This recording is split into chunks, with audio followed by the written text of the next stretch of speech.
ViDiLOOK withdrawal proof ஒன்று தான் இன்றைக்கி பார்க்க போகிறோம். ஸோ ஒரு $100 வந்து விட்ரோவல் பண்ணான். ஸோ அது என்ன மாதிரி எடுத்து பேங்குக்கு எடுக்கிறதுன்ற டீட்டெயிலை தான் பார்க்க போகிறோம். ஸோ இந்த தகவலை ஃபுல்லாக பாருங்கள். ஸ்கிப் பண்ணால் பார்த்தீங்கன்னா தான் விளங்கும். இந்த தகவலை பார்க்குறதுக்கு முதல் எமது கிரிப்டோ கோபி யூடியூப் சேனலை சப்ஸ்கிரைப் பண்ணுங்கள். பக்கத்தில் இருக்க பெல் பட்டனை கிளிக் பண்ணி ஆல்ரெண்டு கொடுத்தீங்கன்னா நாங்கள் போகிற வீடியோஸ் எல்லாம் நீங்கள் பார்க்கக்கூடியதாக இருக்கும் உடனுக்குடன். இப்போ வீடியோக்கு வருவோம். ஸோ இதில் வந்து பார்த்தீங்கன்னா நீங்கள் செய்ய வேண்டியது இந்த அட்டை வாட்ச் பண்ணி இந்த சைட்டில் ஏர்ன் பண்ணுங்கள். ஏர்ன் பண்ணதுக்கு பிறகு பாருங்கள் அசெட்ன்றதை கிளிக் பண்ணுங்கள். அசெட்டில் இருந்து என்ன செய்ய போகிறோம்னா USDTயை இதுக்குள்ளே இருக்கும் USDT. ஸோ எங்கள்கிட்ட இருக்கிற USDT எல்லாத்தையும் என்ன செய்வோம்னா ட்ரேடில் போய் கன்வெர்ட் பண்ணுவோம். கன்வெர்ட் பண்ணி இதுக்குள்ளே மாற்றுறது. ஸோ இதில் மாற்றிட்டு இதில் வந்து என்ன செய்யணும், விட்ரோன்ற ஆப்ஷன் இருக்குது பாருங்கள். இதை கிளிக் பண்ணி விட்ரோவில் கொடுப்போம். ஸோ இதில் வந்து பாருங்கள் என்னுடைய வாலெட் அட்ரஸ் இதில் இருக்கும். இதில் எங்களோட அமௌண்ட் டோட்டல் காட்டும். ஸோ இதில் வந்து மினிமம் $10 கொடுக்கலாம். நான் $103 விட்ரா பண்ண போகிறேன். ஸோ அந்த $103 கொடுக்குறேன். கொடுத்து போட்டு கீழே எடுத்தீங்கன்னா இதில் விட்ரோன்றது இதை கொடுப்போம். இதை கொடுத்தோடனே 10 மினிட்ஸுக்குள்ளே விட்ரோ வந்து எங்களோட அக்கௌண்ட்டுக்கு வந்து பைனான்ஸுக்கு வந்துடும். ஸோ இதில் வந்து ViDiLOOKல வந்து பார்த்தீங்கன்னா நான் ஆல்ரெடி இவ்வளோ விட்ரோ எடுத்துருக்கேன். விட்ரோ ரெக்கார்டுன்றதுக்குள்ளே ப்ரொஃபைலுக்குள்ளே போனீங்கன்னா விட்ரோ ரெக்கார்டுன்றது அதுக்குள்ளே போய் நீங்கள் பார்த்துக்கொள்ளலாம். ஸோ ஆல்ரெடி $23, $50, $83, அதே மாதிரி 83, 63, பிறகு $101 இப்போ போட்டிருக்கேன். ஸோ இந்த விட்ரோவலும் வந்து என்னுடைய பைனான்ஸுக்கு வந்துட்டு, ஸோ இப்போ பைனான்ஸில் கொண்டு போய் காட்டுறேன் பாருங்கள். 101.53 என்னுடைய பைனான்ஸுக்கு வந்துருக்கு. ஸோ பார்த்தீங்கன்னா டிபாசிட் சக்ஸஸ்ஃபுல் வந்து பைனான்ஸில் மெசேஜ் வந்திருக்கு, நோட்டிஃபிகேஷன். இதை பாருங்கள் 101.53. ஸோ அந்த டிரான்சாக்ஷன் ஹிஸ்ட்ரின்னு நீங்கள் பார்த்துக்கொள்ளக்கூடியதாக இருக்கும். பைனான்ஸுக்கு என்னுடைய ஸ்பாட் வாலெட்டுக்கு வந்திருக்கு. ஸோ பைனான்ஸில் பார்த்தீங்கன்னா இப்போ எனக்கு டோட்டலாக 103 இருக்குது. என்னுடைய வாலெட்டில் போயிட்டு ஸ்பாட்டுன்றதுக்கு பாருங்கள். இதில் வந்து இப்போ எனக்கு டோட்டலாக இந்த இருக்குது. என்னோட ஆல்ரெடி சில தசத்தில் இருந்த USDT அதோடு சேர்த்து இப்போ மொத்தம் 101.53 இருக்குது. நான் இதை இப்போ பேங்குக்கு விட்ரா பண்ண போகிறேன். பேங்குக்கு என்ன மாதிரி விட்ரா பண்ணுறேன்ற பார்ப்போம். சம்டைம் உங்களுக்கு பிளாக் ஸ்க்ரீன் வரும். பிளாக் ஸ்க்ரீன் வந்துச்சுன்னா நான் சொல்கிறத கேட்டுக்கொள்ளுங்க. ஸ்பாட் வாலெட் பைனான்ஸில் வந்து ஸ்பாட் வாலெட்டுன்னு இருக்குது. அதுக்குள்ளே போய்ட்டு ஸ்பாட்டுன்றதை செலக்ட் பண்ணுவீங்க. செலக்ட் பண்ணிவிட்டு அதில் வந்து நான் என்ன செய்ய போகிறேன், இந்த 101.53 இருக்கிறத என்ன செய்ய போகிறேன்னா நான் பைனான்ஸ்லேருந்து என்னுடைய பேங்குக்கு எடுக்க போகிறோம். ஃபஸ்ட்டாக ட்ரான்ஸ்ஃபர் இருக்குது பாருங்கள் இதில். ஸோ இந்த ட்ரான்ஸ்ஃபர்ன்றதை கிளிக் பண்ணணும். இதை கிளிக் பண்ணி என்ன செய்ய போகிறோம்னா USDTயை வந்து ஃபண்டிங் வாலெட்டுக்கு மாற்றிக்கொள்கிறேன். ஏன்னா அது எனக்கு இலகுவாக இருக்கும். ஸோ இப்போ இதில் வந்து செலக்ட் பண்ணுறேன், USDTயை செலக்ட் பண்ணி மேக்ஸிமம் அமௌண்ட்டு கொடுத்துட்டு கன்ஃபார்ம் ட்ரான்ஸ்ஃபர்ன்ட்டு கொடுக்குறேன். ஓகே பண்ணுறேன். இப்போ பார்த்தீங்கன்னா என்னுடைய ஸ்பாட் வாலெட்டில் இருந்து இது ஃபண்டிங் வாலெட்டுக்கு மாறி இருக்கும். ஸோ ஃபண்டிங்கில் வந்து பார்த்தீங்கன்னா ஓகே இப்போ இது அப்படியே ஃப்ரீஸ் ஆகின மாதிரி இதிலேயே இருக்குது. 101.54. இப்போ இது என்ன செய்ய போகிறோம், P2Pயில் போயிட்டு செல் பண்ண போகிறேன். ஸோ இப்போ இதில் P2Pன்றதை கிளிக் பண்ணுறேன். கிளிக் பண்ணால் இதில் வந்து நீங்கள் செய்ய வேண்டியது, இப்போ இதில் வந்து பையா செல்லான்றது இருக்குது, ஆப்ஷன் இருக்குது. நான் இப்போ செல் தான் பண்ண போகிறேன். செல் பண்ணுறேன்னா செல்ன்றதை கிளிக் பண்ணுவேன். கிளிக் பண்ணிவிட்டு என்னுடைய USDT கோயின் தானே, அப்போ அதை நான் சரியாக செலக்ட் பண்ணி செல்லுன்றதை கொடுக்குறேன். இப்போ இதில் வந்து பார்த்திங்கன்னா நிறைய பேமெண்ட் மெத்தட் எல்லாம் காட்டும், நிறைய பேமெண்ட் காட்டும். ஓகே, நான் இப்போ இதில் செய்ய போகிறது வந்து என்னுடைய பேங்குக்கு ட்ரான்ஸ்ஃபர் பண்ண போகிறேன்.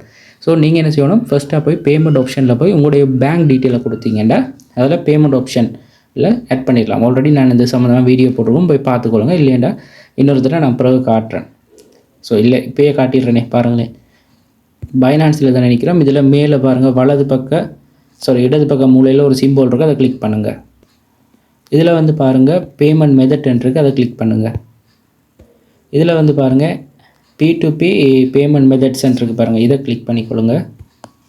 ஸோ இதில் வந்து நான் 3 மெத்தட் ஆட் பண்ணியிருக்கேன். ஒன்று பேங்க் ட்ரான்ஸ்ஃபர், மற்றது ஈஸி கேஷ், மற்றது ஸ்ரீலங்காவுக்கு வந்து ஈஸி கேஷ், பேங்க் ட்ரான்ஸ்ஃபர் 3ம் செய்யலாம். ஸோ பேங்க் ட்ரான்ஸ்ஃபர் வந்து நீங்கள் ஒரு பேங்க் செலக்ட் பண்ணிக்கொள்வீங்க. ஈஸி கேஷ் என்ற டயலாக் ஈஸி கேஷையும் ஸ்கில் அக்கௌண்ட்டோடாகவும் நீங்கள் ட்ரான்ஸ்ஃபர் பண்ணிக்கொள்ளக்கூடியதாக இருக்கும். இதை ஆட் பண்ண வேண்டாம். இந்த இதில் வந்து பாருங்கள் கீழே ஆட் பேமெண்ட் மெத்தட்ன்றது, அதை கிளிக் பண்ணி இதில் நீங்கள் பேங்க்ன்றதை செலக்ட் பண்ணுங்கள். இந்த பேங்க்ன்றதை செலக்ட் பண்ணுங்கள். இல்லை ஸ்கில்லுண்டு செலக்ட் பண்ணுங்கள். இல்லை ஈஸி கேஷ்ண்டு செலக்ட் பண்ணிக்கொள்ளுங்க. இதில் வந்து நான் பேங்க் ட்ரான்ஸ்ஃபர்ண்டு தானே காட்டுறேன் பாருங்கள். பேங்க் ட்ரான்ஸ்ஃபர்ன்றதை கிளிக் பண்ணுறேன். இதில் வந்து உங்களுடைய நேம் காட்டும். உங்கள் பைனான்ஸுக்கு என்ன நேம் கொடுத்துருக்கீங்க அந்த நேம் தான் காட்டும். பேங்க்குக்கும் அந்த நேமே அந்த நேம் இருக்கிற அக்கௌண்ட் தான் நீங்கள் கொடுத்தாகணும். இதில் வந்து உங்களுடைய பேங்க் அக்கௌண்ட் நம்பர் பேங்கோட நேமை கொடுங்க. இது பிரான்ச் கேட்டிருக்கு, இது ஆப்ஷனல், இது கொடுக்காட்டியும் பரவாயில்ல. கன்ஃபார்ம் கொடுத்தீங்கன்னா மட்டும் காணும். இப்படி தான் உங்களுடைய பேங்கை நீங்கள் ஆட் பண்ணுறது. அதே மாதிரி இந்த சர்ச்சில் போயிட்டு நீங்கள் ஈஸி கேஷ் என்று டைப் பண்ணிங்கன்னா ஈஸி கேஷ் வரும். ஸ்கில் டைப் பண்ணிங்கன்னா இதில் ஸ்கில்ன்றது வரும். அதில் போய் ஸ்கில்லையும் ஈஸி கேஷை கூட ஆட் பண்ணலாம். ஸோ நீங்கள் பேங்கை ட்ரான்ஸ்ஃபர் பண்ணுறேன்னா பேங்க் முக்கியமாக வந்து பேங்கில் வந்து நீங்கள் பைனான்ஸில் என்ன பேர் கொடுத்துருக்கீங்களோ அந்த பேர் தான் உங்களோட பேங்க்லையும் இருக்கணும். அப்போ தான் உங்களுக்கு வித்ட்ராவல் எடுக்கிறது பிரச்சனை இல்லை. இல்லைன்னா உங்களுக்கு வித்ட்ராவல் ஒழுங்காக வராது. அதால் தான் உண்மையான டீட்டெயிலை கொடுத்து பைனான்ஸ் அக்கௌண்ட் க்ரியேட் பண்ணணும்னு சொல்கிறது.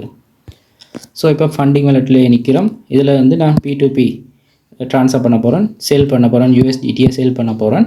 சேல் பண்ணுறதுக்கு வந்து இன்னொரு முக்கியமான விஷயம், இதில் வந்து பாருங்கள் பேமெண்ட் மெத்தட்ன்ற ஒரு ஆப்ஷன் இருக்குது. அதில் போய் நாங்கள் எந்த பேமெண்ட் மெத்தடில் வந்து எங்களுக்கு பேங்குக்கா ஈஸி கேஷுக்கா அல்லது ஸ்கில் அக்கௌண்ட்டுக்கு எடுக்க போகிறோம்ன்றதை பார்த்துக்கணும். நாம் வந்து பேங்குக்கு எடுக்க போகிறோம்னா இதில் போய் பேங்குன்றதை செலக்ட் பண்ணணும்.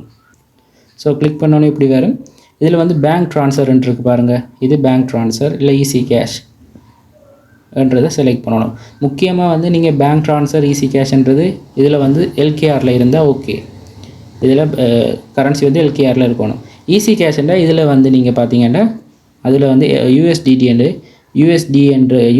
இருந்தால் தான் மட்டும் USD மட்டும் இருந்தால் தான் நீங்கள் ஸ்கில்லுக்கு ட்ரான்ஸ்ஃபர் பண்ணுறது உங்களுக்கு இலகுவாக இருக்கும். அதால் அது USDTன்னு மாற்றணும். நாங்கள் இப்போ பேங்குக்கு தானே ட்ரான்ஸ்ஃபர் பண்ண போகிறோம். அப்போ அது எனக்கு வந்து LKR இருந்தால் காணும். ஸோ பேங்குன்றதை நான் செலக்ட் பண்ணுறேன்.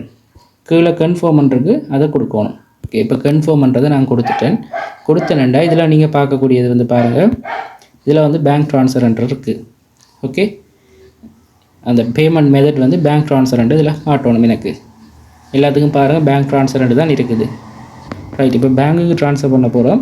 இப்போ என்ன மாதிரி ட்ரான்ஸ்ஃபர் பண்ணுறது பார்ப்போம். என்கிட்ட வந்து 101 USDT தான் இருக்குது. பட் இதில் வந்து பாருங்கள் மேக்ஸிமம் எவ்வளோ வரைக்கும் ட்ரான்ஸ்ஃபர் பண்ணக்கூடிய ஆப்ஷன் இருக்குன்றது இதில் கொடுத்துருக்காங்க. மினிமம் வந்து 1 lakh, மேக்ஸிமம் வந்து 1,03,000 என்று அவர் காட்டுறார். அப்படி ஒவ்வொருத்தரும் இருக்குது. இப்போ என்கிட்ட இருக்க 103க்குள்ள 103க்கு வந்து பார்த்திங்கன்னா மினிமம் வந்து 33,000 ரூபாய்க்கிட்ட வரும். 33,000 கிட்ட தான் வரும். ஸோ மினிமம் 30,000 ரூபாயிலிருந்து ட்ரான்ஸ்ஃபர் பண்ணக்கூடிய ஆகலை நான் தேடணும் இதுக்குள்ளே.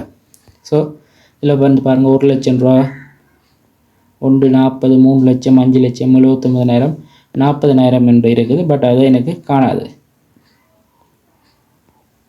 என்னுடைய அமௌண்ட்டுக்கு எவ்வளவு வருதோ இதில் வந்து பாருங்கள் ஒரு ஆள் 15,000லேருந்து ட்ரான்ஸ்ஃபர் பண்ணுவேன்னு சொல்லியிருக்கார். பட் எனக்கு என்ன சிக்கல்ண்டா எந்த 33,000 அமௌண்ட் நான் 33,000 ரூபாய்க்கு அவர்கிட்ட இருக்கிறது வந்து பார்த்திங்கன்னா 80 USDT தான் இருக்குது. ஸோ அப்போ அதையும் நாங்கள் பார்த்துக்கொள்ளணும்.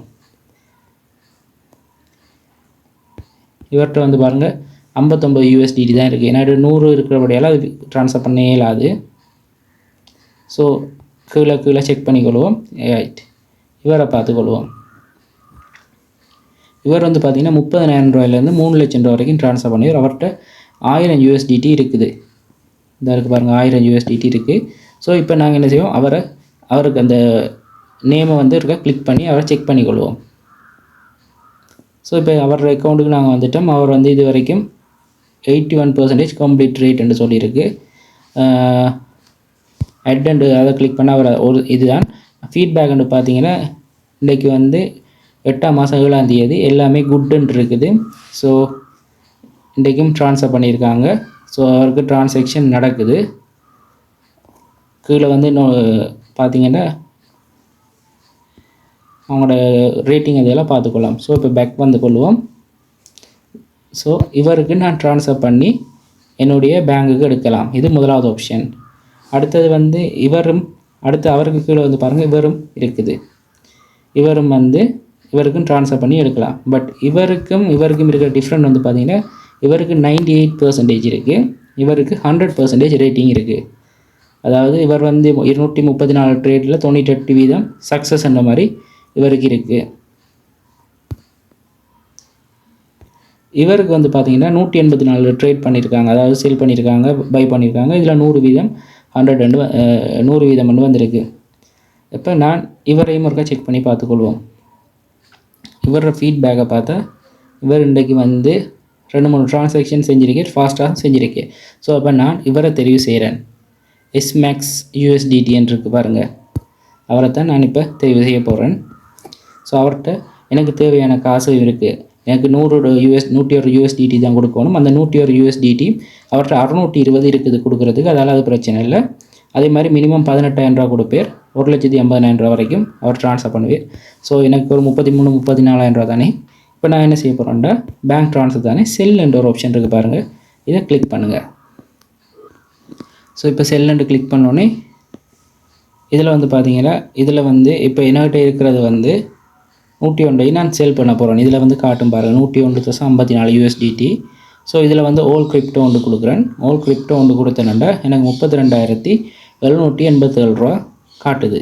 ஸோ எனக்கு வந்து ஒரு ரவுண்ட் ப்ரைஸாக இருந்தாலும் ஓகேன்றா நான் என்ன செய்யலாம், இதில் வந்து ஃபிட் பை ஃபிட்ன்னு இருக்குது பாருங்கள், அதை கிளிக் பண்ணுவேன். கிளிக் பண்ணிவிட்டு அமௌண்ட்டே என்டர் பண்ணலாம். அமௌண்ட் என்டர் பண்ணுறேன்னா இதில் பாருங்கள் இவ்வளோ அமௌண்ட் காட்டுது. ஸோ எனக்கு ரவுண்ட் ஃபிகராக வேணுமெண்டா 32,500 ரூபான்னு நான் கொடுக்குறேன். ஓகே, 32,500 ரூபா காசை நான் வித்ட்ரா பண்ண போகிறேன். ஸோ இதில் பேமெண்ட் மெத்தடை அதுக்கு கீழே செலக்ட் பண்ணணும். ஸோ அதுக்கு முதல் வடிவாக இன்னொன்று தெரிஞ்சுக்கொள்ளுங்க, என்கிட்ட இருக்கிறது டோட்டல் இதில் கீழே காட்டும் 101.54, அதில் 100.65 நான் கொடுக்குறேன். ஏன்டா ஃபுல்லாக கொடுக்கலாம், நான் ஃபிட் பண்ணுறேன். அதாவது எனக்கு ரவுண்ட் ஃபிகராக இருந்தால் எனக்கு லேஸாக இருக்குது தானே, பேங்க்கு அவங்களுக்கு ட்ரான்ஸ்ஃபர் பண்ணுறாங்கலாம் லேஸாக இருக்கும்போது ஃபிட் அமௌண்ட்டோட கொடுத்துட்டு இதில் வந்து பார்த்தீங்கன்னா செல் வித் 0 ஃபீ இருக்குது. அதுக்கு முதல் செலக்ட் பேமெண்ட் மெத்தட் இருக்குது, இதை போய் கிளிக் பண்ணுங்கள். ஸோ இதில் வந்து பார்த்தீங்கன்னா உங்களுடைய பேமெண்ட் மெத்தட் காட்டும். நீங்கள் புதுசாக ஆட் பண்ணுறேன்னா இதில் பேங்க் டீட்டெயில் ஆட் பண்ணலாம். நான் ஆல்ரெடி இதில் ஆட் பண்ணியிருக்கேன் தானே, அதால் எனக்கு அது பிரச்சனை இல்லை. ஸோ பேக் வந்துட்டு ஸோ அதை செலக்ட் பண்ணோன்னே இந்த இதில் வந்து இப்போ காட்டுது என்னுடைய பேங்க் டீட்டெயில் காட்டிட்டு இப்போ இதை நான் கிளிக் பண்ணுவேன். இப்போ வந்து பார்த்தீங்கன்னா இதில் வந்து டைம் ஓடும். எனக்கு இந்த டைமுக்குள்ளே வந்து அவர் எனக்கு காசு சென்ட் பண்ணுவார். இது வந்து அந்த அவரோட டீட்டெயில் எல்லாம் இதில் இருக்குது. ஸோ இவ்வளோ அமௌண்ட் எனக்கு வந்ததுக்கு பிறகு தான் நான் அவருக்கு USDTயை சென்ட் பண்ணுவேன். இதில் வந்து பாருங்கள் பேமெண்ட் ரிசீவ் வந்து இன்ஆக்டிவாக இருக்குது. அவர் சென்ட் பண்ணிடுறேன்டா இது வந்து எனக்கு ஆக்டிவ் ஆகும். ஸோ ஆக்டிவ் ஆகினதுக்கு பிறகு நான் அவருக்கு சென்ட் பண்ணுவேன். ரைட், இதில் chat ஆப்ஷன் இருக்குது, chat-ஐ கிளிக் பண்ணி இதில் மெசேஜ் அவருக்கு போடலாம். ஸோ நான் இதில் வந்து ஹாய் என்று போட்டுருக்கிறேன், ஒரு மெசேஜ் உண்டு. ஸோ மெசேஜ் வந்து இப்போ அவருக்கு நான் ஹாய் என்று போட்டிருக்கேன். அவர் இப்போ ஆன்லைனில் தான் இருக்கிறார். எனக்கு காசு சென்ட் பண்ணோன்னே எனக்கு மெசேஜ் வரும். ஸோ இப்போ பார்த்தீங்கன்னா எனக்கு வந்து சம்டைம் அந்த கஸ்டமர் ஃபோன் நம்பர் கேட்டே நான் கொடுத்தேன். ஸ்ரீலங்காக்குள்ளேண்டா எனக்கு கால் எடுப்பேர், இல்லை நான் அவருக்கு மெசேஜ் பண்ணி பார்க்கலாம். ஸோ இப்போ எனக்கு அவரோட ரிலீஸ் பண்ணுறேன்னு சொல்லியிருக்கேன். பேமெண்ட் ரிசீவ் வந்து வரும் வரைக்கும் நான் வெயிட் பண்ணணும். இந்த டைமும் இதிலேயே ஓடிக்கொண்டிருக்கு பாருங்கள். இந்த டைம் முடிஞ்சோடனே இந்த டைம். ஸோ அப்போ அவர் ரிலீஸ் பண்ணோடனே எனக்கு இந்த பேமெண்ட் ரிசீவ் வந்து வரும். இப்போ பார்த்தீங்கன்னா பேமெண்ட் ரிசீவ் வந்திருக்கு. ஸோ இப்போ நான் உடனே பேமெண்ட் ரிசீவ் எனக்கு பேமெண்ட் ரிசீவ் ஆகிட்டுன்ட்டு இந்த பேமெண்ட் ரிசீவ்ன்றதை கிளிக் பண்ணக்கூடாது. முதல்ல வந்து என்னுடைய பேங்க் எப்போ யூஸ் பண்ணி பேங்க்கில் காசு வந்திருக்கான்றதை நான் கன்ஃபார்ம் பண்ணிக்கொள்ளணும். ஸோ ஃபஸ்ட்டு என்னுடைய பேங்க் எப்போ ஓப்பன் பண்ணி அதை செக் பண்ணிக்கொள்வோம். இப்போ பார்த்தீங்கன்னா எனக்கு SMS ஊடாக இந்த மெசேஜ் வந்திருக்கு. இந்த 32,500 ரூபா நான் ரிசீவ் பண்ணிட்டேன். ஸோ இப்போ நான் என்ன செய்யணும், பேமெண்ட் ரிசீவ் பண்ணிட்டேன்ட்டு அவங்களுக்கு மெசேஜ் பண்ணணும். இந்த இருக்குது இதை கிளிக் பண்ணினேன்டா காணும் பேமெண்ட் ரிசீவ்ன்றதை நான் கிளிக் பண்ணுறேன். கிளிக் பண்ணிவிட்டு இதில் 2 ஆப்ஷன் தந்துருக்காங்க. I have not receive payment for the பையர்ன்னு இருக்குது முதலாவது. ரெண்டாவது வந்து பாருங்கள் நான் பேமெண்ட் ரிசீவ் பண்ணிட்டேன்ன்றது இருக்குது. ஸோ இந்த ரெண்டாவது ஆப்ஷனை கிளிக் பண்ணிவிட்டு கன்ஃபார்ம் ரிலீஸ்ன்றதை கொடுத்தேன்டா என்னுடைய அக்கௌண்ட்டில் இருக்கிற USDT அவர் அக்கௌண்ட்டுக்கு போகும். ஸோ கன்ஃபார்ம்ன்றதை நான் கொடுக்குறேன். கொடுத்தோன்னே பார்த்தீங்கன்னா என்னுடைய மெயிலுக்கு வந்து வெரிஃபிகேஷன் கோடு வரும். அந்த கோடை நான் இதில் கொடுத்தேன்டா அவரோட காசு ரிலீஸ் ஆயிரும். ஸோ இப்போ இந்த இருக்குது கோட், இந்த கோடை கொண்டு போயிட்டு நான் பைனான்ஸில் கொடுத்து ஸோ அவருடைய USDTயை நான் சென்ட் பண்ணுறேன். ஓகே, இப்போ பார்த்தீங்கன்னா சக்ஸஸ்ஃபுல்லாக போயிட்டு ஸோ இந்த 32,500 ரூபா நான் ரிசீவ் பண்ணிட்டேன். இப்போ நான் அவருக்கு ஒரு சின்ன உதவி செய்யணும். கீழே வந்து நான் காசை ரிசீவ் பண்ணிட்டேன்டா பாசிட்டிவ் இருக்குது, இதை கிளிக் பண்ணணும். அவருக்கு கிளிக் பண்ணிவிட்டு இதில் ஏதாவது மெசேஜ் ஒன்றையும் நான் கொடுத்து விட்டேன் லீவ் கொமாண்ட் இருக்குது. அதாவது அவருக்கு நான் ஒரு கொமாண்டை தெரிவிக்கணும். அவர் இன்னொரு தடவை நான் அவர்கிட்ட வாங்கக்குள்ளே வந்து லேஸாக இருக்குது. ஸோ இப்போ இது நெகட்டிவ்ண்டா அவர் உங்களுக்கு காசு அனுப்பல பிரச்சனைண்டா அது நெகட்டிவ்ன்றதை கொடுங்க. ஸோ அதுக்கு அடுத்தது என்ன செய்யலாம்ன்றது நான் அதையும் சொல்கிறேன். ஸோ இப்போ பாசிட்டிவ்ன்றது தானே, பாசிட்டிவை கிளிக் பண்ணுவோம். ஸோ அவருக்கு நான் காசெல்லாம் ட்ரான்ஸ்ஃபர் பண்ணிட்டேன். இப்போ போயிட்டு என்னுடைய வாலெட்டில் பாருங்கள். வாலெட்டில் நான் இப்போ ரீஃப்ரெஷ் பண்ணி பார்க்குறேன். பார்த்தீங்கன்னா 101 இருந்தது. இப்போ எனக்கு வந்து இவ்வளோ தான் இருக்குது. அவருக்கு நான் ட்ரான்ஸ்ஃபர் பண்ணிட்டேன். வெற்றிகரமாக காசு என்னுடைய USDTயை கொடுத்து அவருடைய ஸ்ரீலங்கன் ருப்பீஸை நான் வாங்கிட்டேன். ஸோ இது வந்து சிம்பிளான ஒரு ஸ்டெப் பை ஸ்டெப்பாக சொல்லியிருக்கேன். ViDiLOOKல வந்து காசை வித்ட்ரா பண்ணுவோம். வித்ட்ரா பண்ணி பைனான்ஸுக்கு எடுத்து பைனான்ஸ்லேருந்து எங்களுடைய பேங்குக்கு நாங்கள் எடுத்திருக்கோம். ஸோ இவ்வளோ தான் ஒவ்வொரு ஸ்டெப்பாக சொல்லியிருக்கேன். ஸ்கிப் பண்ணாமல் பார்த்துருந்தீங்கன்னா விளங்கியிருக்கேன். கட்டாயம் நீங்கள் என்ன செய்யணும்னா ViDiLOOKல வந்து வித்ட்ரா பண்ணி எடுத்து இல்லாட்டி பைனான்ஸுக்கு எடுத்துகிட்டு அவங்களுக்கு நீங்கள் ஃபஸ்ட்டு அவங்களுக்கு மெசேஜை போட்டோன்னே அவங்க உங்களுக்கு காசு உங்களோட பேங்குக்கு சென்ட் பண்ணிட்டாங்கன்ட்டு அதை நீங்கள் உங்களுடைய பேங்கில் வந்து கன்ஃபார்ம் பண்ணிக்கொள்ளுங்க. பேங்க் ஆப்பை ஓப்பன் பண்ணி இல்லை உங்களுக்கு SMS அலர்ட் வரும். அதை கன்ஃபார்ம் பண்ணிட்டு உங்களுக்கு காசு வந்துட்டேன்னா நீங்கள் உங்களுடைய USDTயை வந்து ரிலீஸ் பண்ணுவீங்க. அதன் பிறகு தான் உங்கள்கிட்ட இருக்கிறது அவங்களுக்கு போகும். பை பண்ணக்குள்ளே அதில் ஸ்டெப்ஸ் வந்து வித்தியாசம் அவரோட சைடில் இருந்து நடக்கிற மாதிரி இருக்கும். ஃபஸ்ட்டாக வந்து நாங்கள் USDT அவங்களுக்கு சென்ட் பண்ணுவோம். அதுக்கு பிறகு வாங்கினவங்க எங்களுக்கு வந்து ருப்பீஸை சென்ட் பண்ணுவாங்க. ஸோ அது வந்து வித்தியாசம். ஸோ இது வந்து நாங்கள் செல் பண்ணிட்டோம். இப்போ எங்களோட பேங்க்குக்கு காசு எடுத்துட்டோம். இவ்வளோ தான் ஃப்ரெண்ட்ஸ் விஷயம். ஸோ எப்படி செய்கிறேன்றதை ஃபுல்லாக ஸ்டெப் பை ஸ்டெப் பார்த்துருக்கோம். மீண்டும் இதே மாதிரி இன்னொரு வீடியோவில் சந்திப்போம். நன்றி, வணக்கம்.